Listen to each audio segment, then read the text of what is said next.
All right, shalom, and welcome to GMS Info Doc Channel 2.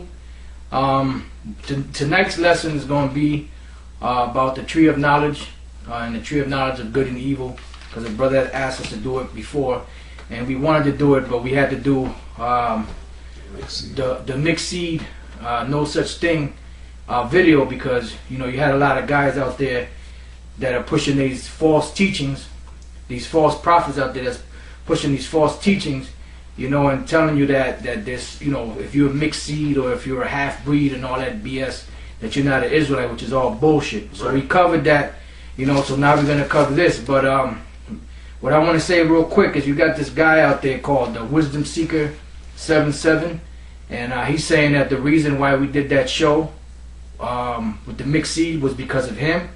First of all, nigga, we wasn't even thinking about you, all right?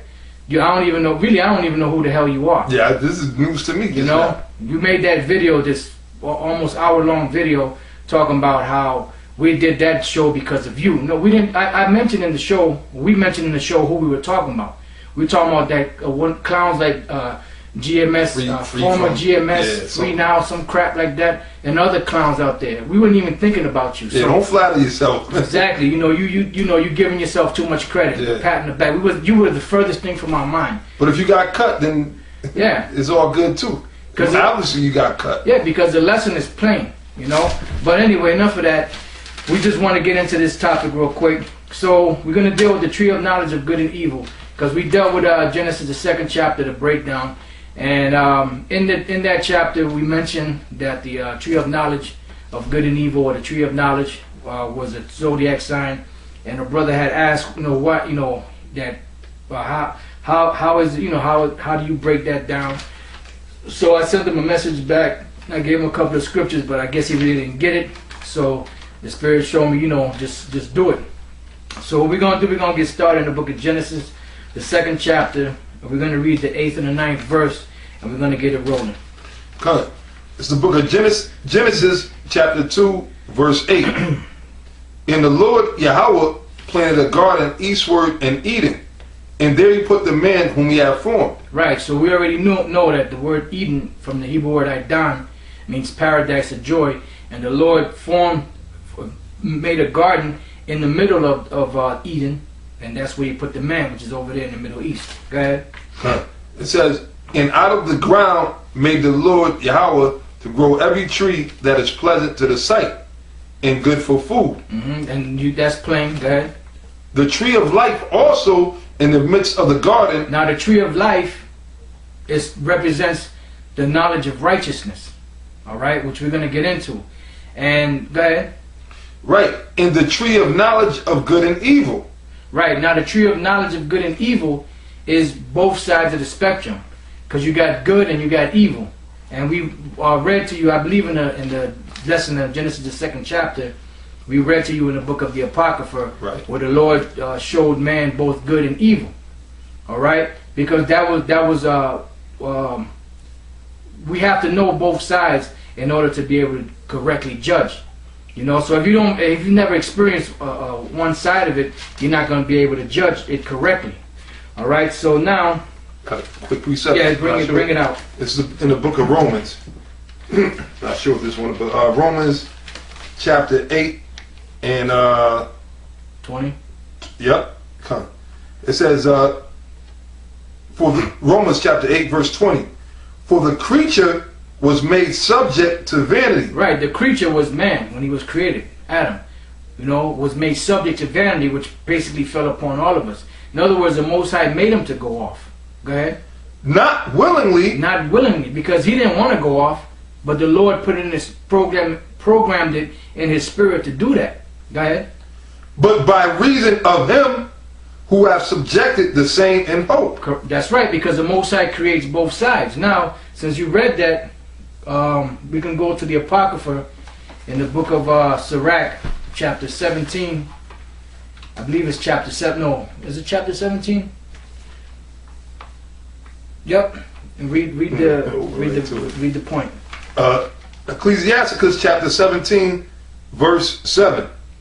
Withal he filled them with the knowledge of understanding. Right, meaning man. Go ahead. and showed them good and evil. And showed them good and evil. So Adam was shown the good side, and he was also shown the evil side. All right. So now, go from there to the book of Isaiah 45 and 5. You know, just to give you some understanding that the Most High creates both sides. You got people out here. You got these Edomites out here, and you got these so-called scholars out here that say that evil and wickedness is from Satan and all that crap. And the Most High creates both sides, and you have to understand that. In order for you to really fully get a good understanding of it, you have to understand that the Most High creates both sides. He's perfectly balanced. Go ahead, brother. Come. Isaiah chapter 45, verse 5. I am the Lord, and there is none else. There is no power beside me. I girded thee, that though thou hast not known me, that they may know from the rising of the sun and from the west that there is none beside me. I am the Lord, and there is none else. I form the light and create darkness. Right, so the Most High said he forms the light and he creates darkness. Go ahead. I make peace and create evil. So the Most High makes peace and he creates evil. Go ahead.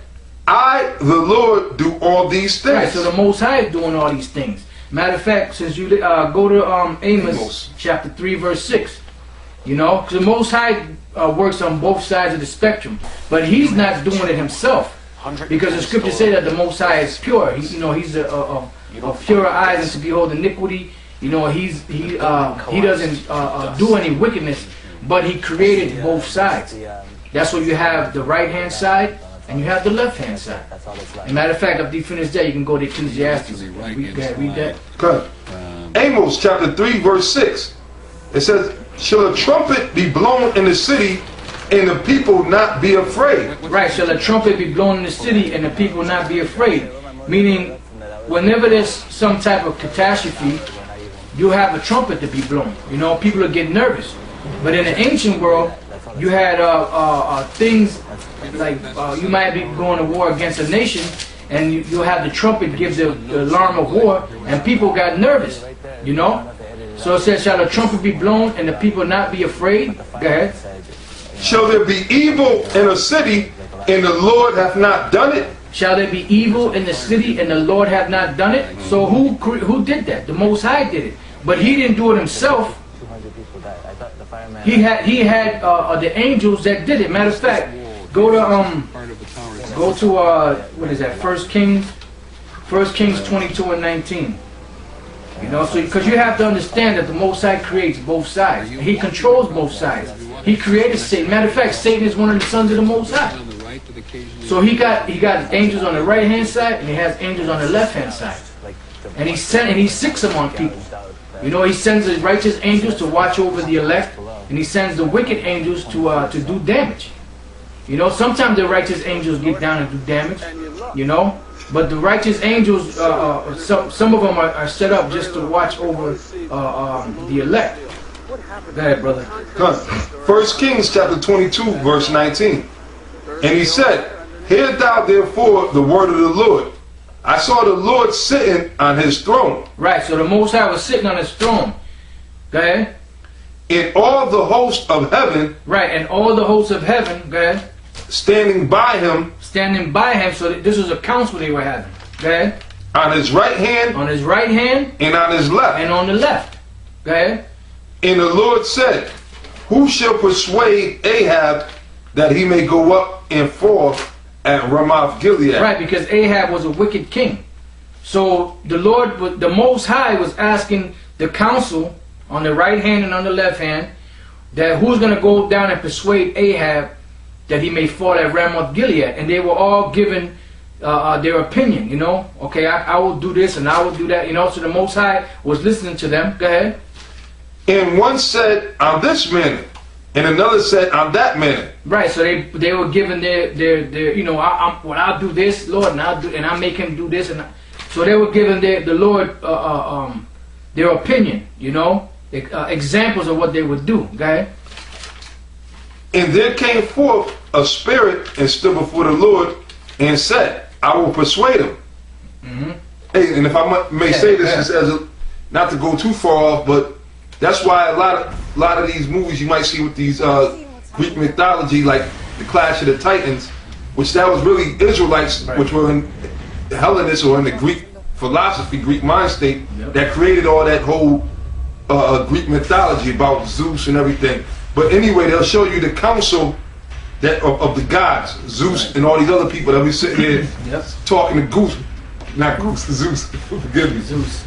Zeus, and they'll sit there and be talking to him, saying what they want to do or whatever, and then Right. Zeus is like the head over the other gods. Yep. Well, this is where they get that concept from.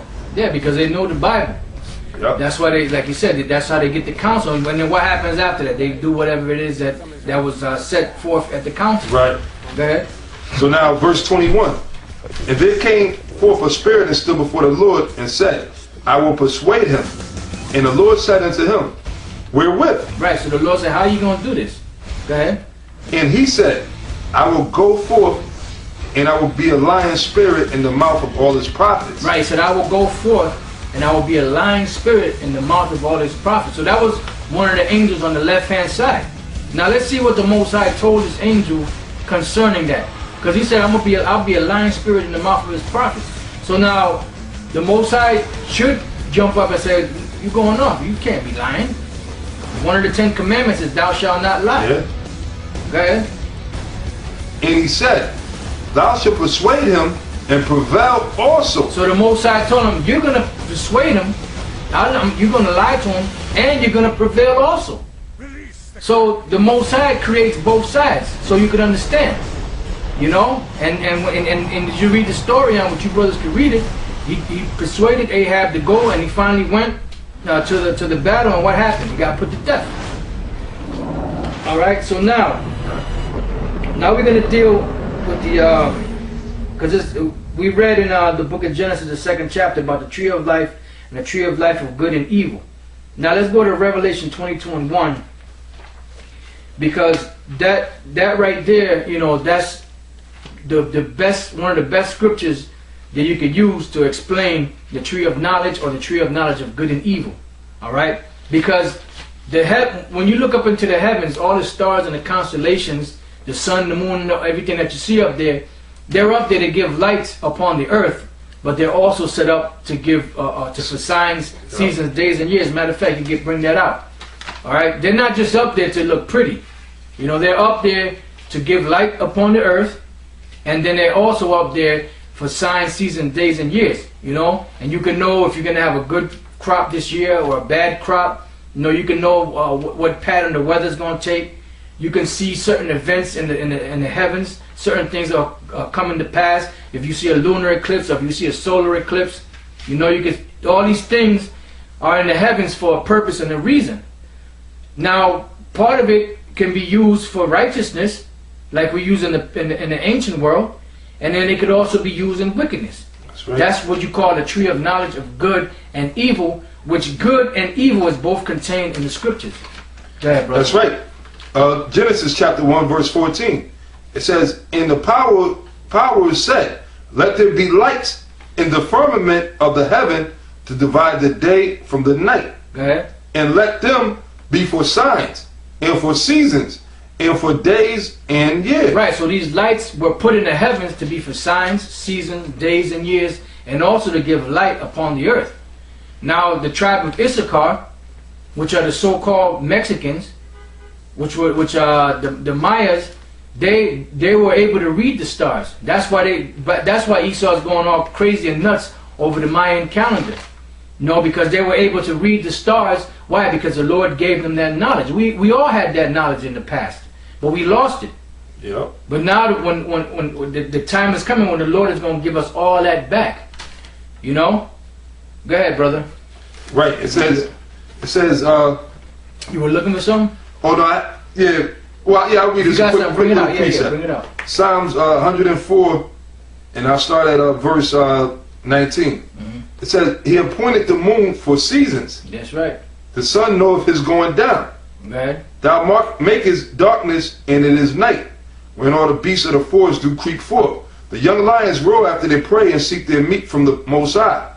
The sun ariseth, they gather themselves together and lay them down in their den. Man goeth forth unto his work and to his labor until the evening. O Lord, how manifold are thy works! That's right. In wisdom hast thou made them all. And Right. which what the Lord was speaking about the constellation, the sun, moon, and stars. Yep. Which the brother was just going into the different zodiac signs and stuff. And as we read in Genesis, which were for a sign and seasons. Yep. So that's why I said, how manifold are thy works, and in wisdom madest thou them all. Because why? If you have the knowledge of reading the stars, you could be able to forecast, or you'll be wise unto what's about to happen, that there's going to be a famine, or it's going to be a bad year for planting or cropping. That's right. You know? And that's why the so-called white man has set up That's right. prognosticators, Yep. so-called psychics, Yep. that read the stars and everything. Okay, the stars are